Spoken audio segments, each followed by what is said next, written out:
আচ্ছা, আমরা ইয়েতে যাচ্ছি এখন আজকে বন্ধুরা, পানাম নগর।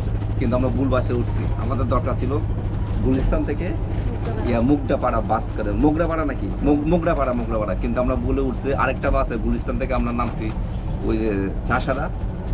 চাষারা হচ্ছে নারায়ণগঞ্জ চাষারা। এখন ওখান থেকে নদী পার হয়ে নদীঘাট থেকে আসলাম।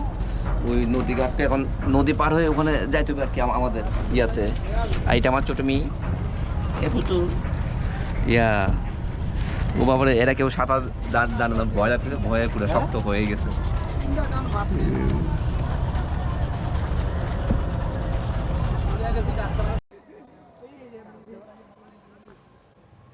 এই যে বন্ধুরা সোনারগাঁ ইশাকার বাড়ির সামনে চলে আসলাম।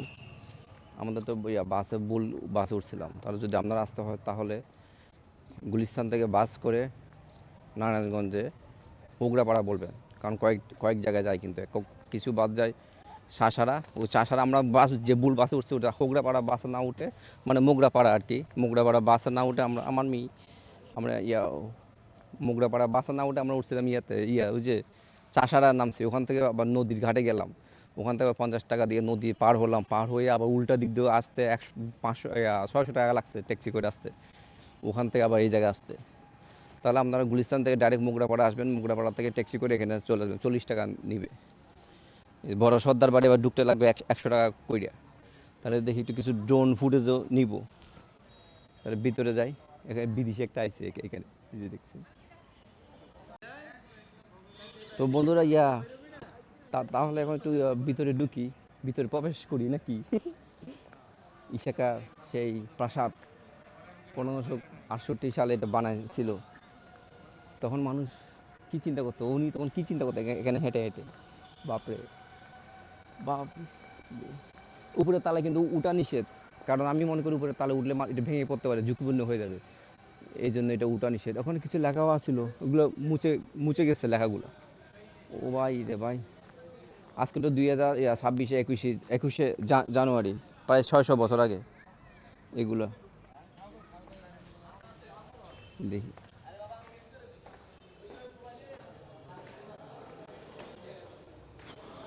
এখানে কি আছে। এখানে তো বিদেশিও আছে, বিদেশি লম্বা। আচ্ছা, এই যে সিঁড়ি, এখানে উপরে উঠা নিষেধ। ও, এগুলো কি? আচ্ছা, পানি রাখার জন্য পাত্র। এগুলো কি? আচ্ছা, এটাকে ওরা মিউজিয়ামও বানাইছে। এখানে কি চেয়ার টেবিল দিছে রে?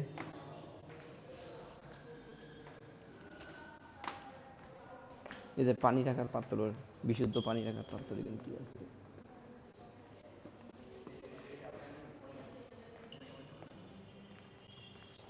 এই যে আমার পিছনে সব বিদেশি দিয়ে দিচ্ছে।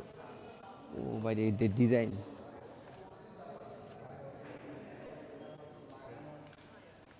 ওগুলো কচি কচি পড়তেছে। তো দেখি কি আছে। এগুলো কিন্তু অনেক মোটা, বুঝছো? ও ও এই রুমে আসলে আমাকে লাগে, ঠান্ডা লাগে। কারণ এত মোটা দেওয়াল বানাইছিল তখনকার সময়, 600 বছর আগে, প্রাচীন বাংলার রাজধানী। উনি তখন কি চিন্তা করতো, এখানে এখানে মনে হয় ঘুম যাইতো ছোট একটা রুমে। কিন্তু এরা তো অনেক লম্বা, 6 ফুট লম্বা ইশাকা। এরা রাজপুত বংশধর, রাজপুত ডাইনেস্টি, ইন্ডিয়ান রাজপুত। ওর পূর্বপুরুষরা রাজপুত ছিল। ও, এখানে কি আছে? এখানেও কি? ও, এখানে তো পুকুরের ঘাট, কিছু নাই।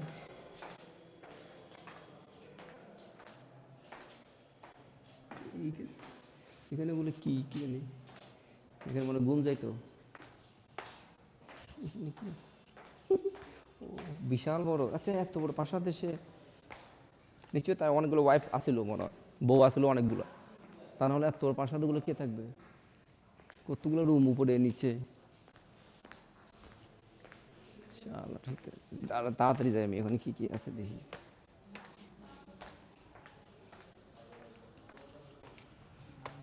এগুলো মনে হয় রান্নাঘর।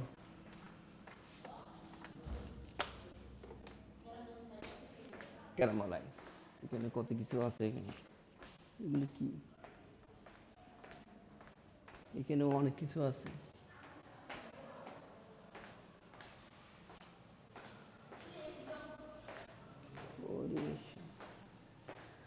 জাদুঘরে এগুলো কি? গাছ আর কি কতগুলো? এটা কিসের মূর্তি? গণেশ নাকি? আচ্ছা, পিছনে কিন্তু একটা বড় মিউজিয়াম, একটা জাদুঘর আছে আরো বড়। এটা তো ইসেকার ইয়া রাজপ্রাসাদ। পিছনে যারা আসতে চান তারা দেখতে পারেন। মিউজিয়ামে অনেক কিছু আছে, ওখানে আমি যাব না, অনেক আগে একবার গেছিলাম। ওইটা বিশাল বড় বড়। আরেকটা নাকি হচ্ছে রেস্ট হাউস সহ, সুতরাং আপনারা এখানে থাকতে পারবেন যারা সোনারগাঁ ঘুরে দেখতে চান, প্রাচীন বাংলার রাজধানী। পিছনে পানামনগর আছে, ওখানে হয়তো যাবো আমি এখন।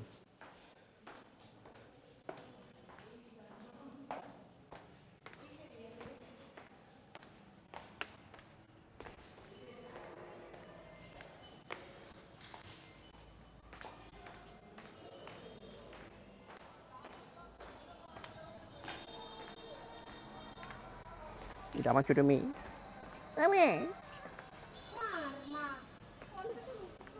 কিসে?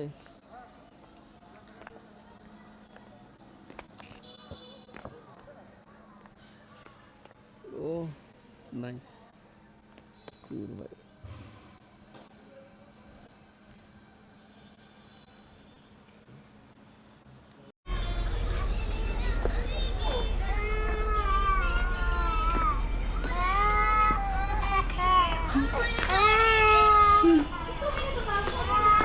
দৌড় ভাই।